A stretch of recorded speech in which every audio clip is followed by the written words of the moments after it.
Olá pessoal, muito bem-vindos a mais um episódio do Teloscast. Esse é um programa onde eu falo sobre pequenos negócios para criar online e vários temas relacionados a isso, tá? Hoje eu queria falar sobre sistemas. Como vocês devem imaginar, não estou falando de sistema operacional, mas de sistemas que você pode usar no dia a dia para facilitar e automatizar tarefas. Eu quero trazer esse tópico aqui para falar basicamente para explicar como que eu consegui fazer um aplicativo, né? Um aplicativo que eu já falei aqui da Bíblia, como que eu exportei ele para mais de 120 países, 8 idiomas atualmente e pelo menos nos próximos dias ali mais 12 idiomas, para completar 20 idiomas. Não é uma tarefa fácil transformar um aplicativo que antes era só em português, só para o Android, depois virou para iOS e agora espalhei aí pelo mundo. Não é uma tarefa fácil, né, como eu disse, mas é possível utilizando sistemas, tá? O primeiro sistema que eu quero trazer aqui é o sistema de rotina mesmo, que é aquilo que você faz no dia a dia. Então, como que eu utilizei isso? Então, todo dia de manhã, ou pelo menos algumas vezes na semana, né, eu acordo bem mais cedo do que o horário que eu trabalho, né? Eu tenho o meu trabalho mesmo, das 9 às 18, vamos dizer assim, né? Trabalho comum, trabalho home office, então eu aproveito que eu não tenho mais aquele tempo de deslocamento que eu tinha antes, então eu aproveito isso e montei aqui um sistema, ou seja, todo dia eu acordo mais cedo, ali por volta das 6 horas, um pouquinho depois, e começo a trabalhar nas tarefas que não são o trabalho propriamente dito, que eu entro mesmo no trabalho lá pelas 9 horas. Então eu crio uma rotina, então quase todo dia, tá? Eu atuo nesses aplicativos que eu faço como paralelo, né? Um side hustle que chama projeto paralelo. Isso me ajudou a manter uma certa periodicidade, então eu consegui ali a executar tarefas, né? Obviamente eu montei todo um planejamento, né? Eu uso o Notion para isso. Eu montei um planejamento dos próximos passos que eu queria. Então, a fonte disso foram várias, tá? A primeira fonte, né, que eu sempre usei foi os próprios usuários do aplicativo, que eles sempre faziam comentários. Se você adicionasse tal coisa, se adicionasse tal coisa, queria mais versões, esse tipo de coisa. Eu juntei ali as informações que eles me deram e montei ali um planejamento. Esse foi uma fonte de conteúdo que eu tive para novas ideias, né? A outra fonte era o que eu via nos aplicativos, vamos dizer assim, equivalentes, né? Concorrentes. E peguei algumas sugestões deles, algumas ideias e coloquei também nessa minha lista. E a outra coisa que eu imaginava que seria terceiro, tá em último lugar, coisas que eu imaginava que seriam legais para ter no aplicativo da Bíblia. Obviamente eu não inventei nada. Vou fazer um aplicativo baseado em livros, né? Então eu vou colocar aqui um escaneador de QR Code. Não faz o menor sentido. Então eu pensava só coisas que eram relacionadas a coisas desse nicho, de aplicativos desse tipo. Obviamente baseado na minha vivência, né? Então esse foi o primeiro sistema que eu montei, que foi a minha rotina.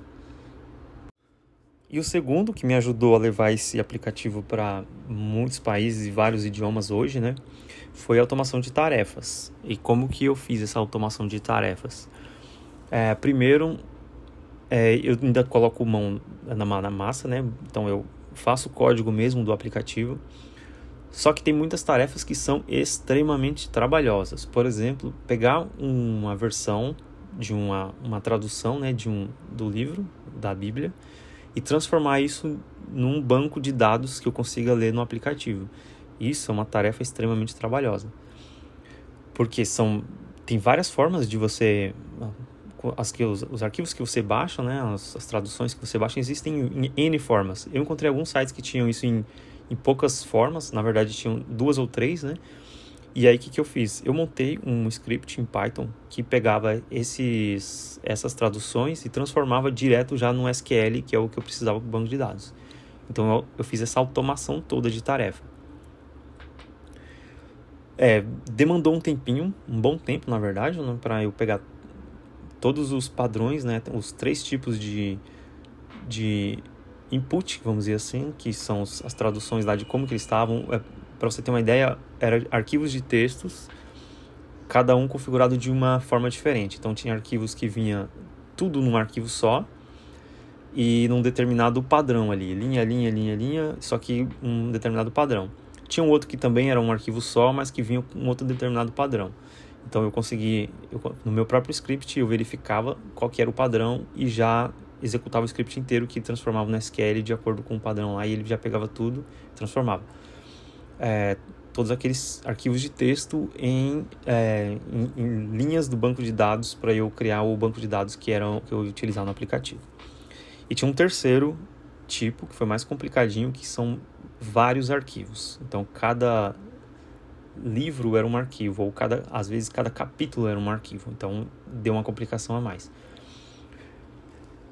Então, o que eu fiz? Eu montei um outro script que pegava tudo e juntava em um só e transformava em um dos dois primeiros. Ou seja, aí eu fiz essa automação. Então, primeiro eu verificava na pasta se existiam muitos arquivos. Se existiam muitos arquivos, eu fazia o script que ele ia juntar todos num só e transformar em um dos dois daquelas versões primeiras. Isso tudo é um script que eu faço com uma linha de comando, tá? Eu não entro lá, não baixo, começo a digitar código, não. Eu já fiz o código e aí eu criei esse sistema de automação. Essa foi a primeira automação que eu fiz, que era para facilitar a tradução de vários...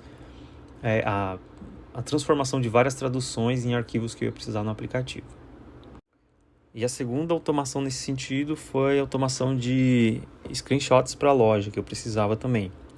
Porque como eu fui distribuir em vários idiomas, o ideal, né? Você pode deixar tudo em inglês lá, o padrão, ele vai carregar nas outras lojas, nos outros idiomas, tudo em inglês. Mas eu acho que isso é um pouquinho amador. Então, o que eu fiz? Eu peguei todas as screenshots que eu tinha dos vários idiomas e coloquei dentro de um plugin que eu tinha lá no Figma, que eu tenho lá no Figma, né? Que basicamente o plugin eu substituo as imagens e ele já gera as imagens que eu vou subir para as lojas. Por quê? Porque na loja eu não subo a screenshot pura.